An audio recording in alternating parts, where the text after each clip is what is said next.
Hey folks, Nathan here from Star Wars Beyond the Films, the Star Wars Reports Rebels Roundtable, and the Star Wars Timeline Gold, bringing you a look at another Fantasy Flight Games Star Wars item here, this time something that's not part of a series.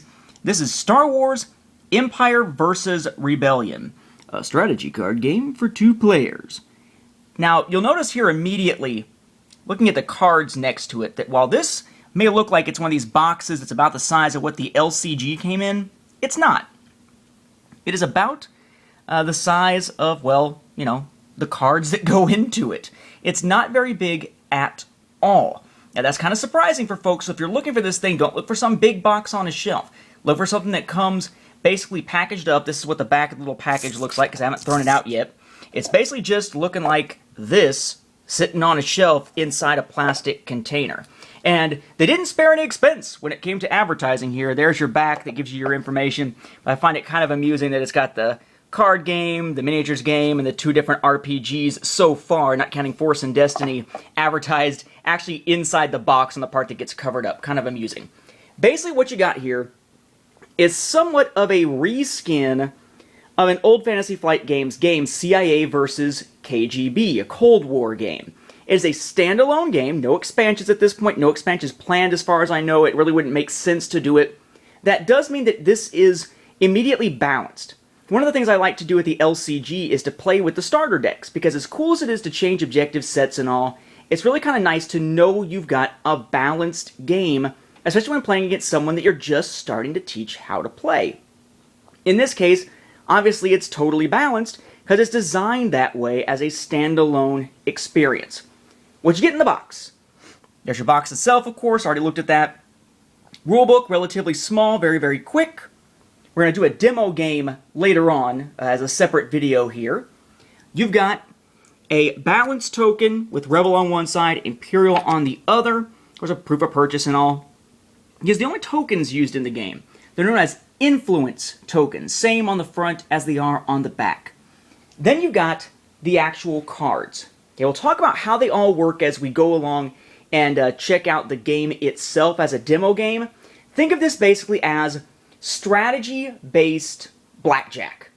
Okay, you're looking at basically 2 players with different event cards being played and trying not to exceed, as they play cards, a certain number on the event cards. That's what these are, event cards.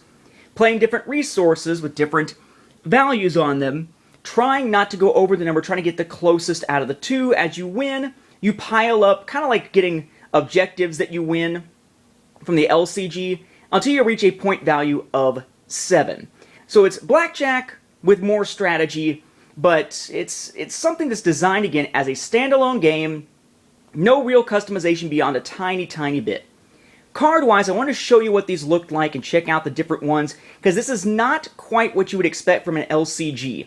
This is not a bunch of EU references. In fact, every single image, as you'll see, comes from the films themselves. In fact, every single image comes from the classic trilogy, except for one that's just a shot of Coruscant from the space. So what do you get card-wise? These, pardon me, are your strategy cards. And they match up between the 2 sides. Bureaucracy has a Rebel and Imperial version. Same thing with Deception, Direct Assault,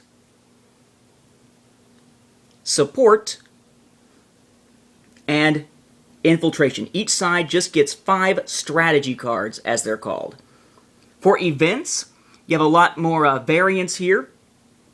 Locate the Rebel base, destroy the shield generator, attack on Echo base, Battle of Hoth, Battle of Yavin, rescue mission to Cloud City, most desperate hour, fall of a hero, negotiate with the Hutts, the obligatory Slave Leia card of the set, acquire the Death Star plans, Rebel Uprising, securing the Rebel base on Yavin 4, display of power, duel on Cloud City, occupation of Cloud City, evacuation of Echo base, balance of the Force, escape from Tatooine, Battle of Endor, ultimate power in the universe, Our one that's not from the classic trilogy, Heart of the Empire, Diplomatic Freedom, Control of Endor, and finally, Create a Diversion. So quite a few of these here. 24 different event cards. That's one of the ways this thing gets changed up as you play. Now then you have your resource cards. All right, now there are 48 resource cards, 24 for each side, but of them, there's not a lot of variance. That certainly isn't 48 different cards being shown here as I move the camera here for you. Each side has 8 resource cards that are individual heroic characters. They call them character resources. The Empire gets Darth Vader, Jabba the Hutt, IG-88, Boba Fett, Admiral Piet, Grand Moff Tarkin, General Veers, and Emperor Palpatine. The Rebels get Obi-Wan Kenobi, Yoda, Lando Calrissian, R2-D2 and C-3PO, Leia Organa, Luke Skywalker, Chewbacca, and Han Solo.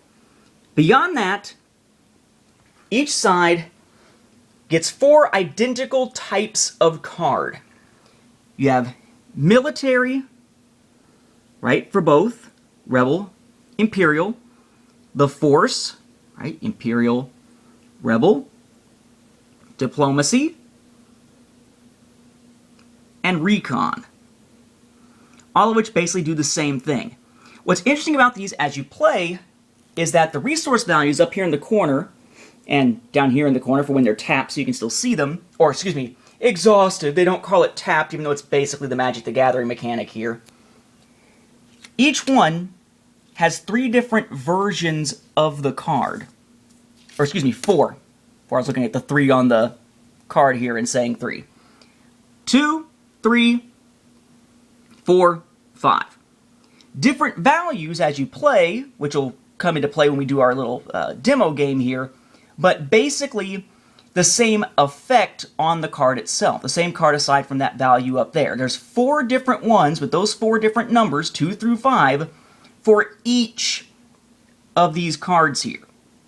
Think of it kind of like having the different suits in a game of cards, like a game of blackjack, for instance. So, quite a few cards overall for this as a standalone game. The most interesting batch, of course, are these event cards that really have a lot of variance to them. But I think you'll find that this is an interesting little game. If you're wanting to basically play something quick, supposed to last about an hour, give or take, I'm finding it's about that, once everybody learns how to play and everything. Fun and Star Wars themed, but no original artwork. They're all shots from the films.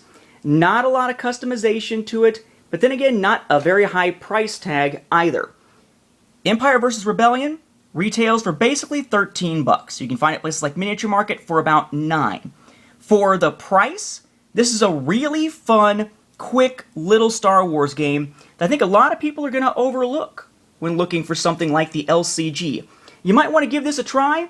Again, for those who are interested, we will be running a demo game here as a separate video sometime in the very near future.